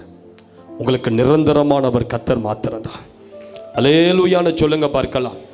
கைகளை உயர்த்திவர் அல்லேலூயான்னு சொல்லுங்க. ஆண்டவருடைய நிழலுக்குள்ள வந்துரு, கர்த்தரை நம்பி வந்துரு, ஏசப்பா பிள்ளையா வந்துரு. ஆண்டவர் தான் எனக்கு நிரந்தரமானவர் என்று சொல்லி நித்தியமானவரை தேடி வா. ஆண்டவருடைய நிழலுக்குள்ள நீ வருவாயானால் உங்களுக்கு என்ன கிடைக்க நீங்க கேட்கிறீங்களா? ஆண்டவருடைய மறைவுக்குள்ள வந்துட்டா, கர்த்தருடைய செட்டையின் நிழலுக்குள்ள வந்துட்டா எனக்கு என்ன பிரதர் கிடைக்கும்னு கேட்கிறீங்களா? ரூத் 2ஆம் அதிகாரம் 12ஆம் வசனம் அதற்கான விடையை சொல்லுகிறது. இஸ்ரவேலின் தேவனாகிய கர்த்தருடைய செட்டைகளின் கீழ் அடைக்கலம் தேடி வந்த உனக்கு அவராலே நிறைவான பலன் கிடைக்கும். ஆண்டவருடைய சிறகுகளுக்குள் வருகிற உங்களுக்கு என்ன கிடைக்கும் தெரியுங்களா? நிறைவான பலன். அதுதான் கர்த்தர் உனக்கு வாக்கு பண்ணுகிறார். என்னுடைய நிழலுக்குள்ள வந்துட்டா நான் உனக்கு நிறைவான பலனை தரேன். ஒரு 6 மாதத்துக்கு முன்னாடி பாண்டிச்சேரியிலேருந்து ஒரு சிஸ்டர், அவங்க பேர் கீதா மனோஜ் அப்படின்னு சொல்லி ஒரு சிஸ்டர், எங்களுடைய விடுதலை கூட்டத்துக்கு வந்திருந்தாங்க. இந்த சிஸ்டர் வரும்போது பயங்கரமான டிப்ரெஷன். அவங்க முகத்தில் நீங்க சிரிப்ப சந்தோஷத்தை பார்க்கவே முடியாது. முகம் அப்படி இருண்ட முகம் போல இருக்கு. அப்படி வந்த சிஸ்டர் கடந்த வாரம் எனக்கு அவர்கள் ஃபோன் செய்து சொன்னார்கள், ஐயா உங்க கூட்டத்துக்கு நான் வரும்போது எப்படி வந்தேன்னு தெரியுமா, என் நிலைமை என்னன்னு உங்களுக்கு தெரியுமா? அந்த sister classical dancer, classical and Bharatanatyam dancer. அவங்க சொல்றாங்க, அதில் நான் உச்சியில் இருந்த அந்த டான்ஸரில் எவ்வளோ மேடைகளில் நான் டான்ஸ் ஆடி இருக்கிறேன், எவ்வளோ பேரை ட்ரெயின் பண்ணியிருக்கிறேன். ஆனால் இந்த கிளாசிக்கல் பரதநாட்டியம் டான்ஸ் ஆடினது நிமித்தம் அதன் வழியாக பிசாசினை பிடித்தது. சிஸ்டர் பிரதர், இன்றைக்கு நமது பிள்ளைகளை நம்ம எங்கே கொண்டு போய் சேர்க்குறோம்? பிள்ளைகளை டான்ஸ் கிளாஸில் கொண்டு போய் சேர்க்குறீங்கல்ல, அது பிசாசு நுழைவதற்கான ஒரு வாசல் என்பதை மறந்துடாதீங்க. சில யோகா பயிற்சி அது உடலுக்கு ஆரோக்கியம் மாதிரி தெரிஞ்சாலும் அது பிசாசு நுழையக்கூடிய ஒரு வாசல். ஹல்லேலூயா. அந்த சிஸ்டரை எப்படி பிசாசு பிடித்தது தெரியுங்களா? கிளாசிக்கல் டான்ஸ், பரதநாட்டியம் டான்ஸ் அவங்க ஆடுகிறதுனால அவங்க சொல்றாங்க, I have invited so many demons into my life. அந்த டான்ஸ் மூலமாக அதனால வந்த பலன் என்ன? 20 ஆண்டுகள் டிப்ரெஷனுக்குள்ள போயிட்டாங்க. அவங்க சொல்றாங்க, 20 ஆண்டுகள் நான் டிப்ரெஷன்ல இருந்தேன். என்னுடைய ஒரே அறையில் நான் இருந்தேன். என்னால் நிம்மதியாக தூங்க முடியாது, சாப்பிட முடியாது. அவங்க சொல்றாங்க, எனக்கு தூக்க இன்மை இன்சோமேனியா இருந்ததுனால 20 வருஷம் நான் தூங்கல பாஸ்டர். நீங்க நம்புவீங்களா? நான் தூக்கத்துக்கு ஏங்குவேன். ஐயோ கொஞ்ச நேரம் தூங்க மாட்டேனா? 20 ஆண்டுகள் மாத்திரை போட்டுவிட்டு இரவெல்லாம் படுத்து அந்த பெட்டில் புரண்டு புரண்டு புரண்டு புரண்டு படுத்து தூங்கலான்னு சொல்லி முயற்சி எடுப்பேன். 20 ஆண்டுகள் எனக்கு தூக்கம் வரல. போராடி கொண்டே இருந்தேன், வேதனையோடு கூட இருந்தேன். 20 ஆண்டுகள் எனக்கு தூக்கமே இல்லை பாஸ்டர். ஏன் நம்ம வாழணும்? இனி வாழ்வதை விட சாவது என்று சொல்லி ஒரு நாள் 300 தூக்க மாத்திரைகளை போட்டு கொண்டார்களாம். எத்தனை மாத்திரை சிஸ்டர்? அவங்க சொல்றாங்க, 300 மாத்திரைகளை எண்ணி 300 மாத்திரை தூக்க மாத்திரை நான் போட்டுக்கொண்டு இனி வாழக்கூடாது, இப்படி வாழ்வதை விட சாவது எவ்வளவு நலன் என்று சொல்லி 300 தூக்க மாத்திரைகளை போட்டுக்கொண்டேன். என் ஹாஸ்பிட்டலில் கொண்டு போய் சேர்த்தாங்க. அந்த 300 மாத்திரைகளை போட்டதுனால நான் கோமாவுக்கு போயிட்டேன். 1 வாரம் நான் கோமாவில் இருந்தேன். எப்படியோ டாக்டர்ஸ் என்னென்னமோ செய்து என்னை ரெக்கவர் பண்ணி என்னை திரும்ப கொண்டு வந்துட்டாங்க. எனக்கு வாழ்க்கை இதுதானா?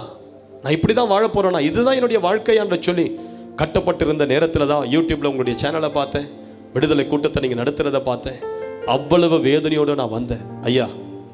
ஆனால் அந்த கூட்டத்தில் நீங்கள் அபிஷேகத்தில் நிரப்பும் போது, ஜனங்கள் அபிஷேகத்துக்குள்ள நடத்தும் போது என் மேல முதல் முறை ஆவியானவர் இறங்கி வந்து உட்கார்ந்ததை நான் உணர்ந்தேன். எனக்குள் ஒரு தேவ பிரசனம் இறங்கியதை நான் உணர்ந்தேன்.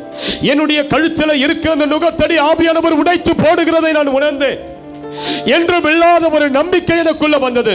அதற்கு பிறகு நான் வீட்டுக்கு போய் உங்களுடைய செய்தியை எடுத்து ரிப்பீட்டட் போர்ட்ல போட்டு கேட்டுக்கொண்டே இருந்தேன். கர்த்தருடைய வார்த்தைகளை கேட்டுக்கொண்டே இருந்தேன். என்னுடைய விசுவாசம் பலப்பட்டது, என்னுடைய பரிசுத்தம் பலப்பட்டது, கர்த்தர் மேல் நான் வைத்த நம்பிக்கை பலப்பட்டது. 20 ஆண்டுகளாக என் வாழ்க்கையில போராடி கொண்டிருந்த அந்த மரண வல்லமை உடைந்தது. நம்ம சொல்றாங்க, இப்ப நான் நிம்மதியா தூங்குறேன். இப்ப நான் எந்த மாத்திரையும் போடுவது கிடையாது. டிப்ரெஷனுக்கான மாத்திரையை போடுவது கிடையாது.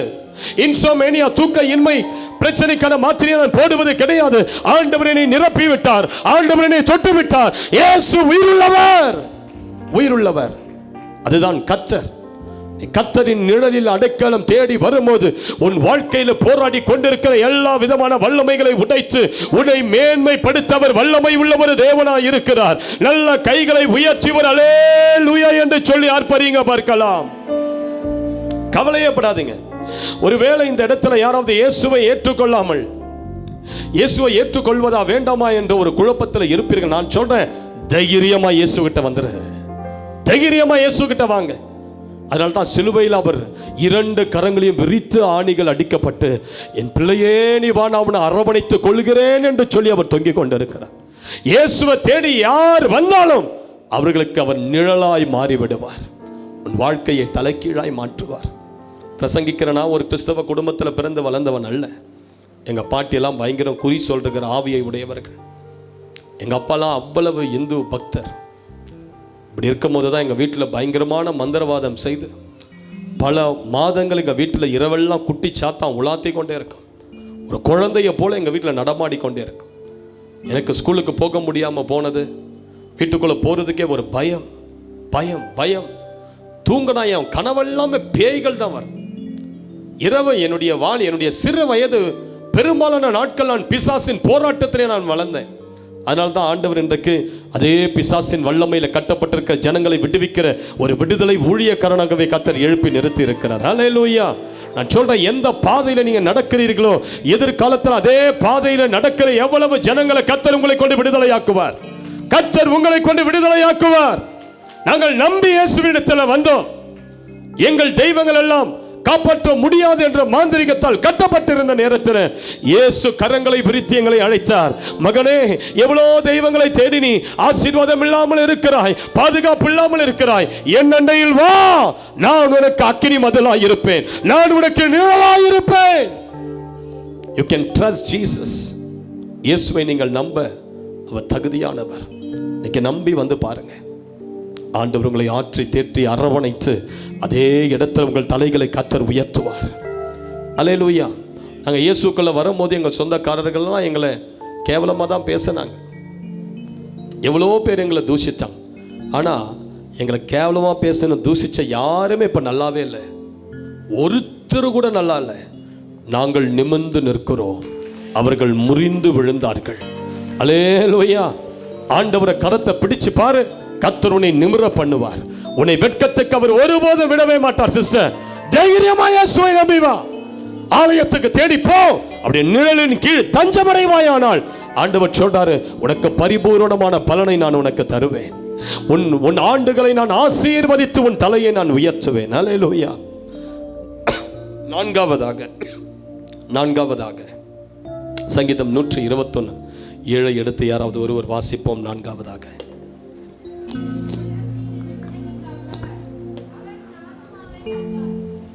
கர்த்தர் உன்னை எல்லா தீங்குக்கும் விலக்கி காப்பார், அவர் உன் ஆத்துமாவை காப்பார். நல்லா கேளுங்க, ஆண்டவர் சொல்றாரு, நமது ஆத்துமாவை காக்கிறவர். ஆண்டவர் யார் சிஸ்டர்? உன் ஆத்துமாவை காக்கிறவர். சிஸ்டர், பிரதர், இந்த சரீரத்தை விட உனக்குள்ள ஒரு ஆத்துமா இருக்குது பாரு, அது ரொம்ப முக்கியமானது. ஏன் தெரியுமா? இந்த சரீரம் இந்த பூமியில் வாழ போகிறது ஒரு 80 ஆண்டுகள் 90 ஆண்டுகள், அவ்வளோதான். மிஞ்சி போனால் 100 ஆண்டு. உங்களுக்கு கர்த்தர் நல்ல பிளெஸிங்கை கொடுத்துருந்தா நான் 100 ஆண்டு. ஆனால் உங்கள் ஆத்துமா இருக்குது பாருங்க, இது நித்தியமாய் வாழக்கூடியது. அதனால தான் ஆண்டவர் உங்களுக்கு ஒரு வாக்கு கொடுக்கிறார், நான் உன் ஆத்துமாவை காக்கிறவர். இந்த பூமியில இவ்வளவு நம்ம வாழ்ந்துட்டு செத்து நம்ம நரகம் போயிட்டோம்னு நினைச்சுக்கங்களேன், இதை விட கோமாளிகள் யாருமே இருக்கவே முடியாது. இவ்வளவு ஆண்டுகள் நீ சபைக்கு போய் தேவனை ஆராதித்து வேதத்தை வாசித்து இவ்வளவு ஊழியம் செய்து பாடல்களை பாடி பிரசங்கித்து நீ செத்து நரகம் போவாயானால், உன் ஆத்துமாவை இழப்பாயானால், நம்மை காட்டிலும் ஒரு பெரிய கோமாளிகள் யாருமே இருக்கவே முடியாது. You have wasted your time on this earth. அதனால தான் ஆண்டவர் சொல்றார், நான் உன் ஆத்துமாவை காக்கிறவர். நீ உன் ஆத்துமாவை இழந்து விடாதபடி. உன்னுடைய சரீரம் இந்த மண்ணுக்கு போன பின்பு உன் ஆத்துமா நித்தியத்துக்கு வரும்படி நான் உன் ஆத்துமாவை காக்கிற தேவன். ஹல்லேலூயா. நம் நித்தியமாய் தேவனோடு வாழும்படி தேவன் நமது ஆத்துமாவை காக்கிற ஒரு நல்ல தேவனாக இருக்கிறார். ஹல்லேலூயான்னு சொல்லுங்க பார்க்கலாம். மத்தேயு 16:26 சொல்லுகிறது, மனுஷன் உலகம் முழுவதையும் ஆதாயப்படுத்திக் கொண்டாலும் தன் ஜீவனை நஷ்டப்படுத்தினால் அவனுக்கு லாபம் என்ன? மனுஷன் தன் ஜீவனுக்கு ஈடாக என்னத்தை கொடுப்பான்? தேவ பிள்ளைகள், உங்கள் ஆத்துமாவின் மேல் கவனம் இருக்கணும். உங்களுக்கு நம்ம சரீரத்தை நல்லா பார்த்துக்கொள்ளுகிறோம், கரெக்ட். சரீரத்துக்கு நல்ல ட்ரெஸ் உடுத்துறோம், கம்பல் உடுத்துறீங்க, செயின் போடுறீங்க, அதுவும் வருஷம் செயினை மாத்தி போடுறீங்க, நல்ல ட்ரெஸ் போடுறீங்க, நல்ல உங்களுக்கு கம்ஃபர்டபுளான கார் வாங்குறீங்க, உங்கள் வீட்டை உங்களுடைய வசதிக்கு ஏற்ற மாதிரி ஒழுங்குபடுத்துறீங்க. உங்கள் சரீரத்துக்கு நீங்கள் கொடுக்கிற எல்லாவற்றுக்காகவும் அதெல்லாம் நல்லதுதான் இல்லைன்னு சொல்லல. ஆனால் அதே நேரத்தில் உங்களுடைய ஆத்துமா எப்படி இருக்குது? உங்க ஆத்துமா நல்லா இருக்குதா? இல்லாத வியாதி பிடிச்சிருக்குதா? சரீரத்தில் வியாதி இல்லை, ஆனால் சில பேருக்கு ஆத்துமாவில் வியாதி இருக்கும். உன் ஆத்துமாவில் வியாதி இருக்கும். உன் ஆத்துமா நாற்றம் எடுத்துக்கொண்டிருக்க.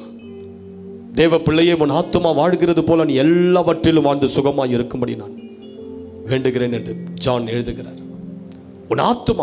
உன் ஆத்துமாவின் மேல கரிசனை இருக்குதா? ஆண்டவர் இப்ப வந்தா நான் பரலோகம் போவேன் என்கிற நம்பிக்கை இங்க இருக்கிற எத்தனை பேருக்கு இருக்குது? எத்தனை பேருக்கு இருக்குது?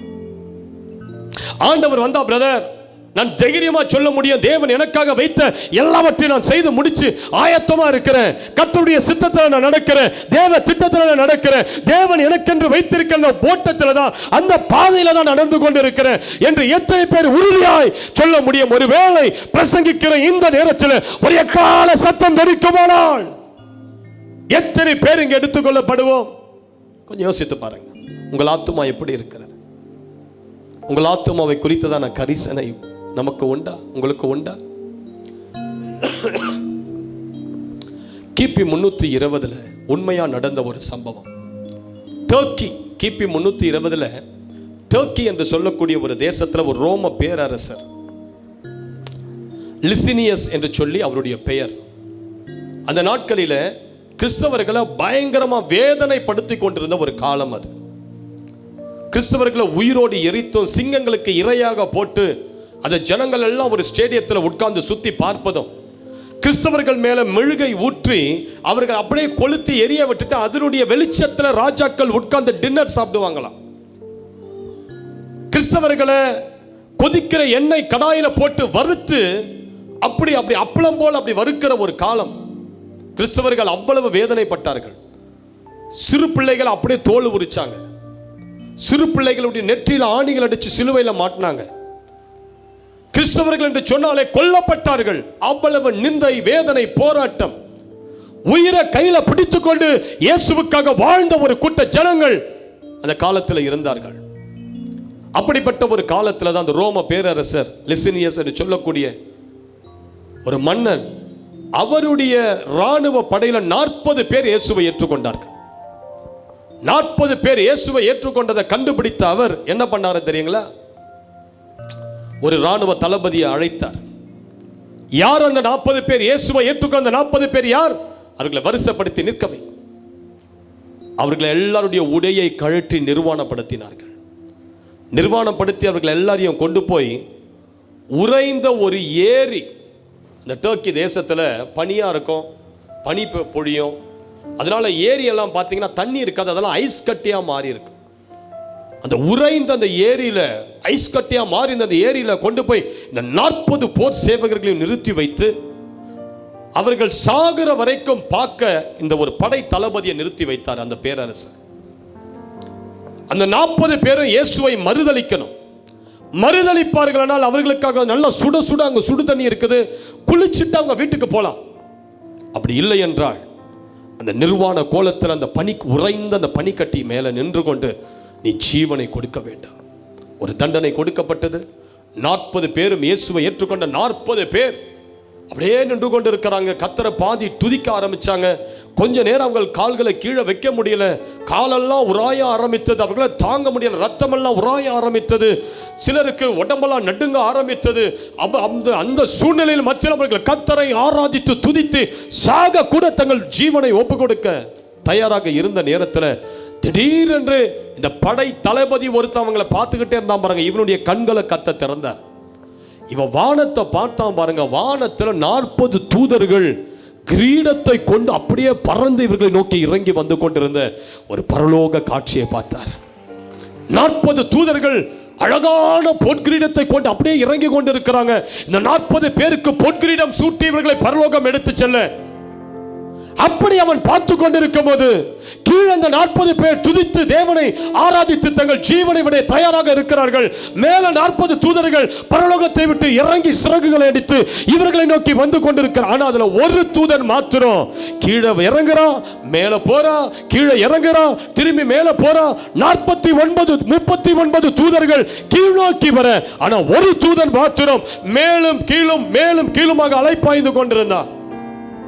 ஏங்க ஒரு தூதன் மட்டும் மேலும் கீழுமாக ஏறி கொண்டிருக்கிறான் அப்படின்னு பார்க்கும்போது திடீரென்று இந்த 40 பேர்ல ஒருத்தன் ஓடி வந்து, சார் நான் இயேசுவை மறுதலிக்கிறேன், அந்த சுடுதண்ணில நான் குளிச்சுட்டு நான் வீட்டுக்கு போறேன்னு சொல்லி இந்த சுடுதண்ணில குளிச்சுட்டு அவன் வீட்டுக்கு ஓடிட்டான். இந்த படைத்தளபதி பார்த்தா, அடா முட்டாளே, அட முட்டாளே, உனக்காக தேவ தூதர்கள் ஒரு ஜீவ கிரீடத்தை கொண்டு வராங்களே, இந்த இயேசுவையா நீ மறுதலிச்சுட்டு போற?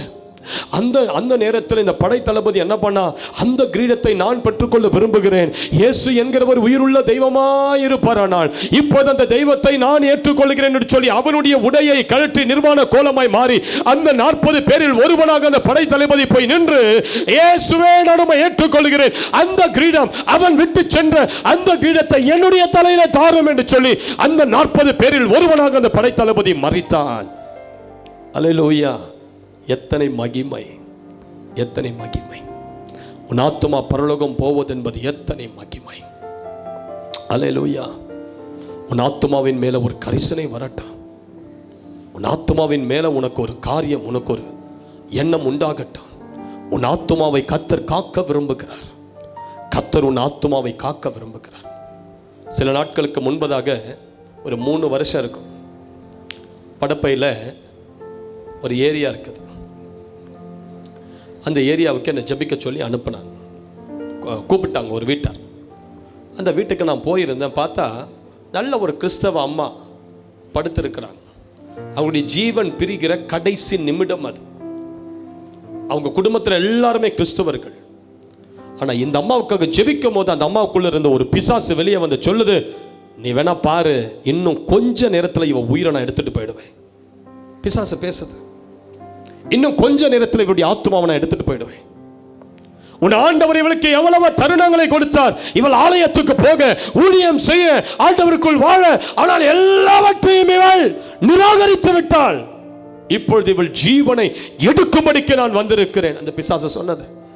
நானும் எவ்வளவு போராடி ஜெபிக்கிறேன், ஆண்டவரே இந்த அம்மாவுடைய ஜீவனை பிசாசு கையில கொடுத்துறாதீங்கப்பா, இந்த அம்மாவுடைய ஆத்துமாவை பிசாசு கையில கொடுத்துறாதீங்க. சுற்றில் இருக்கிற அவருடைய பிள்ளைகள் எல்லாரும் கண்ணீர் சிந்தி அந்நிய பாஷைகளை பேச துதித்து ஜெபம் பண்ணி கொண்டே இருக்கிறாங்க. ஆனால் அந்த பிசாசு சொல்லுது, நீங்க என்ன ஜெபம் பண்ணாலும் சரி, இவளுடைய காலங்கள் முடிந்து விட்டது. இவள் தனக்கென்று கொடுக்கப்பட்ட கிருபை இவள் போக்கடித்து விட்டாள். இவளுடைய ஆத்துமாவை இவள் பராமரிக்காமல் விட்டு விட்டாள். ஆகவே இந்த ஆத்துமா பாதாளத்துக்குரியது. நானே எவ்வளவு ஜெபம் பண்ணி பார்க்கிறேன், கர்த்தர் இறங்கல, தேவ கிருபை இறங்கல, தேவ பிரசன்னை இறங்கல. அவ்வளவுதான். நான் கொஞ்ச நேரம் ஜெபம் பண்ணி போராடி பார்த்துட்டு நான் சொல்லிட்டேன், நான் வீட்டுக்கு போகிறேன் சிஸ்டர், எனக்கு சொல்லுங்க, நான் வீட்டிலேருந்தே உங்களுக்கு ஃபோனில் ஜெபிக்கிறேன்னு சொல்லிட்டு போயிட்டேன். நான் வீட்டுக்கு போய் கரெக்டாக பைக்குக்கு ஸ்டாண்டப் போகிறேன். ஒரு கால் வருது, அம்மா இறந்துட்டாங்க பாஸ்டர்ன்ற ஒரு கதறல். உன் ஆத்துமா யார் கையில் நீ ஒப்பு கொடுக்குறாய்? சிஸ்டர், பிரதர், உலகம் முழுவதையும் ஆதாயப்படுத்தி நல்ல வசதி வாய்ப்போடு வாழ்ந்து விட்டு உன் ஆத்துமாவை நீ யார் கைகளில் ஒப்பு கொடுக்க போகிறாய்? பிசாசின் கைகளிலா, பாதாளத்தின் கைகளில் உன் ஆத்துமாவை ஒப்பு கொடுக்க போகிறாயா? யார் கைகளில்? இயேசுவை போல உன்னால சொல்ல முடியுமா? இயேசு தன் கல்வாரி சிலுவையில் மரிக்கிற நேரத்தில், பிதாவே என் ஆவியை உம்மிடத்தில் ஒப்பு கொடுக்கிறேன், என் ஆவியை உமது கைகளில் நான் ஒப்பு கொடுக்கிறேன். அப்படி சொல்ல முடியுமா சிஸ்டர்? உன்னுடைய கடைசி நேரத்தில், கடைசி மூச்சு பிரியும் போது, தேவனுடைய கரங்களில் என் ஆத்துமாவை ஆவியை ஒப்பு கொடுக்கிறேன் என்று அப்படி சொல்லக்கூடிய ஒரு வாழ்க்கை இப்பொழுது உனக்கு உண்டா? சற்று யோசித்து பாருங்க. கைல்ஸ் என்று சொல்லக்கூடிய ஒரு தேவ மனிதர் அழகான ஒரு மான்குட்டியை வளர்த்து கொண்டிருந்தார். அந்த மான்குட்டியை எடுத்துட்டு ஒரு முறை காட்டுக்கு வேட்டையாடும்படி போனார். அந்த மான்குட்டியை வைத்துக்கொண்டு அவர் வேட்டையாடி கொண்டிருக்கும் போது திடீரென்று தூரத்தில் இருந்த ஒருவன் அந்த மான்குட்டிக்கு அம்ப காட்டிட்டு நிற்கிறான். அந்த மான்குட்டியை வேட்டையாட ஒருத்தன் தூரத்திலிருந்து, அவனுக்கு தெரியாத அது வளர்ப்பு மான்குட்டின்னு சொல்லி கரெக்டாக அம்ப அடிக்க அந்த கைல்ஸ் என்று சொல்லக்கூடிய இந்த ஊழியக்காரர் ஓடி போய் அந்த அம்ப கையில தடுத்து நிறுத்தினார். அவருடைய கை அது ஊடுருவி பாய்ந்து சென்றது. அந்த மான்குட்டியை தப்பு வைத்தார். ஆனால் அவருடைய கைகளில் ஒரு தொலை. அதுக்கு பிறகுதான் அவன் ஓடி வரான். ஐயோ சார், ஐம் எக்ஸ்ட்ரீம்லி சாரி, நான் நினைச்சேன் அது காட்டில் இருக்கிற மான் நினைச்சேன், அது உங்களுடைய வளர்ப்பு மான் என்று எனக்கு தெரியாது.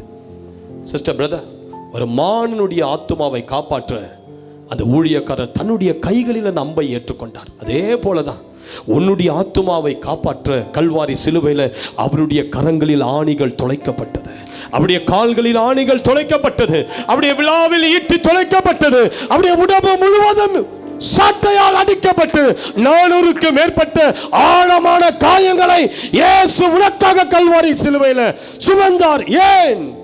உன்னுடைய ஆத்துமாவை காப்பாற்ற, உன்னை பரலோகம் கூட்டிக் கொண்டு செல்ல, இந்த பூமியில உனக்கு ஆசீர்வாதங்களை கொடுத்து, இந்த பூமியில நீ அழகா வாழ்ந்து தலை நிமிர்ந்து வாழ்ந்து இந்த பூமியில மேன்மையோடு வாழ மாத்திரம் அல்ல, நித்தியமாய் தேவனுடைய சமூகத்தில் நீ வாழும்படி உனக்காக கல்வாரி சிலுவையில் உன் ஆத்துமாவுக்காக தேவன் ரத்தத்தை சிந்தினார்.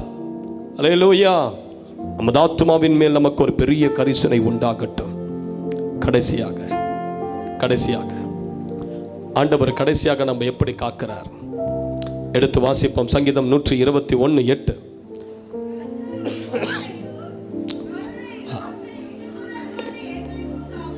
நல்லா வாசிங்க.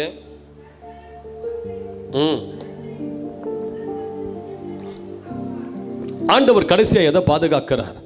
உன் போக்கையும் உன் வரத்தையும் பாதுகாக்கிறார். நல்லா கேளுங்க. நமது வாழ்க்கை என்பதே ஒரு போக்கு வரத்து. வாழ்க்கை முழுவதும் பாருங்க, நம்ம போக்கும் வரத்துமா தான். இதுதான் வாழ்க்கை. சிறு பிள்ளைகளா இருக்கும் போது ஸ்கூலுக்கு போனோம், வீட்டுக்கு வந்தோம். காலேஜுக்கு போனோம், வீட்டுக்கு வந்தோம். காலேஜ் முடிச்சுட்டு வேலைக்கு போறோம், வீட்டுக்கு வரோம். சொந்தக்காரர்கள் வீட்டுக்கு போறோம், வீட்டுக்கு வரோம். நிறைய ஃபங்க்ஷனுக்கு போறோம், வீட்டுக்கு வரோம். சுற்றுலா சுருத்த போறோம், வீட்டுக்கு வர. நமது வாழ்க்கையை பாருங்க, வீட்டுக்குள்ளேயே முடங்கி இருக்கிற வாழ்க்கை அல்ல. நமது வாழ்க்கை என்பது போக்கும் வரத்தும் நிறைந்த ஒரு வாழ்க்கை. அதனால தான் ஆண்டவர் சொல்றாரு, உன் போக்கிலும் உன் வரத்திலும் நான் உன்னை பாதுகாப்பேன். சாத்தான் எங்க கண்ணியை வைப்பான் தெரியுமா? தேவ பிள்ளைகளுக்கு உன் போக்கிலும் உன் வரத்திலும் உனக்கு கண்ணியை வைப்பான். ஏன்னா அங்கதான் உன்னை ஏதாவது பண்ண முடியும், அங்கதான் ஏதாவது உன்னை முடக்க முடியுமான்னு பார்க்கிறான். நம்ம நல்லா போய் கொண்டிருந்தாலும் ஏதாவது அவனுடைய கட்டுப்பாட்டில் இருக்கிற சில ஆட்களை ஏவி போய் அடி. அதை போயிட்டு இருக்கிறான், அவனை போய் அடி, ஏத்து. பிசாசினுடைய கண்ணி ஆக்சிடென்ட் ஆவிகளா நமது வாழ்க்கையில எழும்பி வரும். அதனால தான் ஆண்டவர் சொல்றாரு, இது முதற்கொண்டு நான் உன் போக்கையும் வரத்தையும் பாதுகாக்கிற தேவன். வாழ்க்கை என்பது ஒரு போக்கு வரத்து. ஆண்டவருடைய பாதுகாப்பு இல்லாத அந்த போக்கு வரத்து பாதுகாப்பா இருக்க முடியாது. தேவ பிள்ளைகளாகிய நீங்கள் வெளியே போகும்போது என்ன பண்ணணும்? ஆண்டவரே, இந்த வசனத்தை சொல்லி ஜெபிக்கணும். என் போக்கிலும் வரத்திலும் என்னை காக்கிறவர் என்று சொன்னீரே, உமது வசனம் என் வாழ்க்கையில் நடக்கட்டும். உங்க பிள்ளைகளுக்காக நீங்க தான் உத்தரவாதம் பண்ணி ஜெபிக்கணும். ஸ்கூலுக்கு போகிறவங்க பிள்ளைகள், அந்த பிள்ளைகளுக்காக தினமும் அவங்க ஜெபிக்க மாட்டாங்க. அந்த பிள்ளைகளுக்கு ஜெபிக்க தெரியாது. பேரண்ட்ஸ் தான் என்ன பண்ணணும்? உங்க பிள்ளைகளுக்கு ப்ரொடெக்ஷனா இருக்கணும். உங்க பிள்ளைகளுக்கு ஆவிக்குரிய பாதுகாப்பு பேரண்ட்ஸ் ஆகிய நீங்க தான் உங்க பிள்ளைகள் மேல போடணும். பிள்ளைங்க ஸ்கூலுக்கு போகும்போது வரும்போது பிள்ளைகள் மேல ஒரு சின்ன ஜெபத்தை பண்ணி அனுப்புங்க. ஏசப்பா, என் பிள்ளை ஸ்கூலுக்கு போகுது. ஏன்னா ஸ்கூல்ல கூட எவ்வளவு பிள்ளைங்க திடீரென்று விழுந்து இறந்து போறாங்க. மாடியிலிருந்து விழுந்து இறந்து போறாங்க, படிக்கட்டுல இருந்து விழுந்து இறந்து போறாங்க, எஸ்கர்ஷன் கூட்டு போறாங்க, ஸ்விம்மிங் பூல்ல விழுந்து இறந்து போறாங்க. பள்ளிக்கூடம் பாதுகாப்பு நம்ம நினைச்சு அனுப்புறோம், அங்க கூட சில நேரங்கள் பிள்ளைகளுக்கு பாதுகாப்பு இல்லாமல் போகிறத நம்ம பார்க்கிறோம். எவ்வளவு நியூஸ் பேப்பர்ல, டிவியில பார்க்கிறோம். டீச்சர்கள் அடித்து பிள்ளைங்க இறந்து போறாங்க, டேபிள்ல இடிச்சு பிள்ளைங்க இறந்து போறாங்க. எவ்வளவு பிள்ளைகள். அல்லேலூயா. பேரண்ட்ஸ் தான் பிள்ளைகளுக்கு பாதுகாப்பு வலையை கொண்டு வரணும். ஆண்டவரே, என் பிள்ளை வேலைக்கு போறான், ஸ்கூலுக்கு போறான், என் பிள்ளையை பாதுகாத்துக் கொள்ளுங்க. அவன் போக்கிலும் வரத்திலும் அவன் கால்கள் கல்லில் இடராதபடி தேவ தூதர்களை அனுப்பி அவன் கால்களை தாங்குங்கப்பா. எந்த அந்தகாரத்தின் வல்லமையும், எந்த பகலில் பறக்கும் அம்புக்கும் ஆண்டவரே நடமாடுகிற சில கொள்ளை நோய்களுக்கு என் பிள்ளைகளை தொடாத வண்ணம் என் பிள்ளைகளுடைய போக்கையும் வரத்தையும் கர்த்தர் பாதுகாப்பீராக. அல்லேலூயா. எத்தனை பேருக்கு புரியுது நான் சொல்றது? உபாகமம் 28:6 சொல்கிறது, நீ வருகையிலும் ஆசீர்வதிக்கப்பட்டிருப்பாய், நீ போகையிலும் ஆசீர்வதிக்கப்பட்டிருப்பாய். நீதிமொழிகள் 3:6 சொல்கிறது, வழிகளில் எல்லாம் அவரை நினைத்துக்கொள், அப்பொழுது அவர் உன் பாதைகளை செவைப்படுத்துவார். அல்லேலூயா. ஆண்டவர் உன் போக்கையும் உன் வரத்தையும் ஆசீர்வதிக்கிறவர். எந்த காரியமா நீங்க போறீங்களோ அந்த காரியத்தை வாய்க்க பண்ணுகிறவர் கர்த்தர். வேலை காரியமா போறீங்க, யார் அதை வாய்க்க பண்ண முடியும்? நமது திறமை, நமது தாளந்து. உங்களுக்கு நிறைய நாலேஜ் இருக்கிறதுனால, நாட் பை யுவர் இன்டெலெக்சுவல், உங்களுக்கு அறிவு கூர்மை இருக்கிறதால, திறமை, அதெல்லாம் சாதிக்க முடியாது. நான் சொல்றேன், எந்த மனிதனையும் ஆசீர்வதிக்கவும் மேன்மைப்படுத்தவும் கர்த்தரால் மாத்திரம்தான் ஆகணும் பைபிள் சொல்லுது. ஹல்லேலூயா. உன் போக்கையும் வரத்தையும் கர்த்தர் பாதுகாக்கிறது மாத்திரமல்ல, உன் போக்கையும் வரத்தையும் இது முதற் கொண்டு கர்த்தர் ஆசீர்வதிப்பேன் என்று வாக்கு கொடுத்திருக்கிறார். அப்போ நீங்க போகிற காரியம் எல்லாம் கர்த்தர் ஜெயமாய் இந்த ஆண்டு முடிய பண்ணுவார். இந்த ஆண்டு உங்களுடைய போக்கையும் உங்கள் வரத்தையும் தேவன் ஆசீர்வதிக்கிற ஆண்டாகவே இருக்கும். எத்தனை பேர் இதை நம்புறீங்க? கர்த்தர் நம்மை காக்கிறவர். ஹல்லேலூயா. டைம் இல்லை, நம்ம எழும்பி நின்று எல்லாரும் ஜெபிக்க ஆரம்பிப்போம். ஹல்லேலூயா. இப்போது நாம் ஜெபிக்கும் போது கண்களை மூடிக்கொள்ளுங்க, கண்களை திறக்காதீங்க. உங்கள் கைகளை வானத்துக்கு நேராக உயர்த்துங்க. ஒரு 5 நிமிடம் தான் நான் உங்களுக்காக ஜெபிக்க போகிறேன். நாம் தியானித்த இந்த 5 காரியங்களும், இந்த 5 பாதுகாப்பு வலைக்குள்ள கர்த்தர் இப்போது உங்களை கொண்டு வருவார். உங்களை மாத்திரமல்ல, இந்த கூட்டத்துக்கு வர முடியாமல் போன உங்கள் வீட்டாரையும் கர்த்தர் ஒரு பாதுகாப்பு வலைக்குள் இப்போது கொண்டு வர ஆரம்பிப்பார். ஹல்லேலூயா. எல்லாரும் வானத்துக்கு நேரா உங்க கைகளை உயர்த்தி கண்களை மூடி நீங்க ஜெபிக்க ஆரம்பிங்க. இயேசுவேன்னு சொல்லி ஜெபிக்க ஆரம்பிங்க. ஆண்டவரேன்னு சொல்லி கூப்பிட்டு ஜெபிக்க ஆரம்பிங்க. இப்போது நீங்க ஜெபிக்கும் போது ஆண்டவர் உறங்காமல் உங்களை காப்பார். இஸ்ரவேலை காக்கிறவர் உங்களை காப்பார். ஹல்லேலூயா. நிழலாய் உங்களை காப்பார். உங்கள் ஆத்துமாவை காப்பார். உங்கள் போக்கையும் வரத்தையும் கர்த்தர் உங்களை காப்பார். பயப்படாதே. கர்த்தர் யாரோ ஒருவரை இங்கு தொட்டு கொண்டிருக்கிறார். ஆண்டவருடைய கரம் யாரோ ஒரு சகோதரி இங்கு தொட்டு கொண்டிருக்கிறது. அந்த மரண பயத்திலிருந்து கர்த்தருடைய விடுவிக்கிறார். இதோ தேவனுடைய மகிமை உன் மேலே இறங்குகிறது. சிலருடைய கண்கள் திறக்கப்படுகிறது. தேவ தூதர்கள் இறங்குகிறதை சிலருடைய கண்கள் இப்போது பார்க்கிறது. ஓ ரகலபக சுரகட ரபலக சுரபலா. கர்த்தருடைய அக்கினி வாலிப பிள்ளையே உன்னை கர்த்தர் தொடுகிறார். சிஸ்டர் உன்னை கர்த்தர் தொடுகிறார். கர்த்தருடைய அபிஷேகம் உனக்குள் பாய்ந்து கொண்டிருக்கிறது. அக்கினி உனக்குள் இறங்கிக் கொண்டிருக்கிறது. நான் ஆண்டவருக்கு விரோதமாய் செய்த பாவங்கள் துரோகங்கள் அதிகம் என்று சொல்லி புலம்பிக் கொண்டிருக்கிறாயா? இதோ கர்த்தர் உன்னை தூக்கி நிறுத்தும்படி உன் அருகில் இப்போது வருகிறார். உன்னை தூக்கி நிறுத்தும்படி கர்த்தர் உன் அருகில் வருகிறார். சோர்ந்து போய் இருக்கிற மகனே உன்னை தமது வார்த்தையால் தூக்கி நிறுத்துகிற கர்த்தர், தள்ளாடி கொண்டிருக்கிற உன் முழங்கால்களை இப்பொழுது கால்களை போல மாற்றுகிற கர்த்தர் உன் கால்கள் மேல ஒரு அக்கினியை ஊற்றுகிறார். குந்தி நடக்கிற உன் கால்கள் மேல் ஒரு அக்கினி கரம் இப்போது வருகிறது. ஒரு அக்கினி அபிஷேகம் உன் மேல் இறங்குகிறது. பெற்றுக்கொள். ஓ ரபக துரபலா இருக்கிறது. நீ இழந்த ஜெப அபிஷேகம் இப்போது உன் மேல் மீண்டுமாய் ஊற்றப்படுகிறது. அக்கினி ஊற்றப்படுகிறது. அபிஷேகம் ஊற்றப்படுகிறது. ஒரு வல்லமை உன்னை தொடுகிறது. பெற்றுக்கொள். முதுகு வலியோடு இங்க இருக்கிற சிலர் உண்டு. முதுகு வலி, உன்னுடைய முதுகு தண்டில ஒரு வேதனையோடு இருக்கிறாய். இதோ கர்த்தருடைய தூதன் ஒருவன் உன்னை தொடுகிறான். இப்போது இந்த முதுகு தண்டில் இருக்கிற வலி, அதுக்கு பின்பதாக கிரியை செய்கிற ஒரு சர்பத்தின் ஆவி உன் முதுகு தண்டை விட்டு வெளியேறி வெளியேறுகிறது. அக்கினி இறங்கி வருகிறதை நான் பார்க்கிறேன். இதோ வானம் திறக்கப்படுகிறது. ஒரு அபிஷேகம் வானத்திலிருந்து இறங்கி வருகிறது. அக்கினி இறங்கி வருகிறது. பெற்றுக்கொள். இந்த கூட்டத்தில் தாயின் கருவிலேயே தீர்க்கதரிசியாய் கர்த்தர் முன் குறித்த சில சகோதரிகள் உண்டு. தாயின் கருவிலேயே உன்னை ஒரு தீர்க்கதரிசியாய் முத்திரை போட்டு அழைக்கிறார். இதோ நான் சொல்லிக் கொண்டிருக்கும் போது அந்த நபர் மேல ஒரு வல்லமை இறங்குகிறதை நான் பார்க்கிறேன். ஒரு அபிஷேகம் இறங்குகிறது. அக்கினி இறங்குகிறது. உன்னை ஒரு தீர்க்கதரிசியாக கர்த்தர் இப்போது முத்திரை இடுகிறார். பெற்றுக்கொள். உன்னை அடக்க முடியாத ஒரு அபிஷேகம், உன்னால் தாங்க முடியாத ஒரு அபிஷேகம், உன் சரீரத்தால் கட்டுப்படுத்த முடியாத ஒரு அபிஷேகம், ஒரு மின்சார சக்தியை போல உனக்குள் இறங்குகிறது. உன்னை அடக்கி கொள்ளாதே.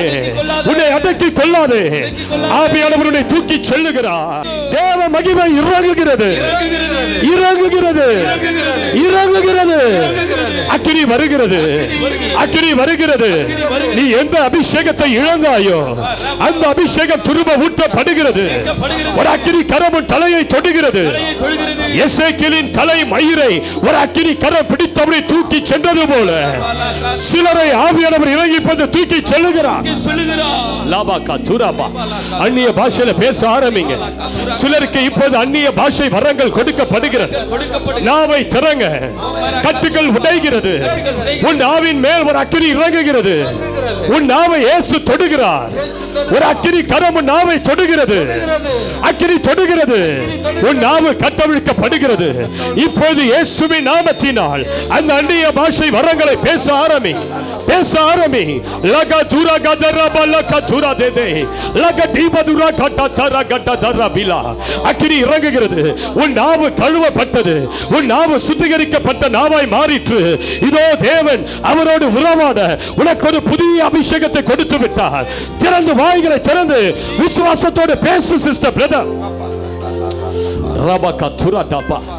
சில பலவீனப்படுத்துகிற ஆவிகள் உங்கள் சரீரத்தை விட்டு வெளியேறுகிறது. வெளியேறுகிறது. இதோ உங்கள் அருகிலே தேவ தூதர்கள் நின்று அந்த ஆவிகளை கடிந்து கொள்ளுகிற ஒரு தரிசனத்தை நான் பார்க்கிறேன். உங்கள் அருகிலே தேவ தூதர்கள் நின்று உங்கள் சரீரத்துக்குள் போராடி கொண்டிருக்கிற சில வல்லமைகளை கடிந்து கொள்ளுகிறார்கள். ஓ ரகதுரா மல்லகட்டா. உன் வீடு ஒரு அபிஷேக வீடாய் மாறி இருக்கும். உன் வீட்டுக்குள் போராடின அந்த வல்லமை உன் வீட்டை விட்டு வெளியேறுகிறது. நல்ல ஒரு நிமிடம் ஆவியில நிரம்பி அந்நிய பாஷையில பேசு. இப்போது உன் வீட்டுக்காக பேசு. உன் வீட்டுக்குள்ள இருக்கிற மந்திர கட்டுகள் உடைந்து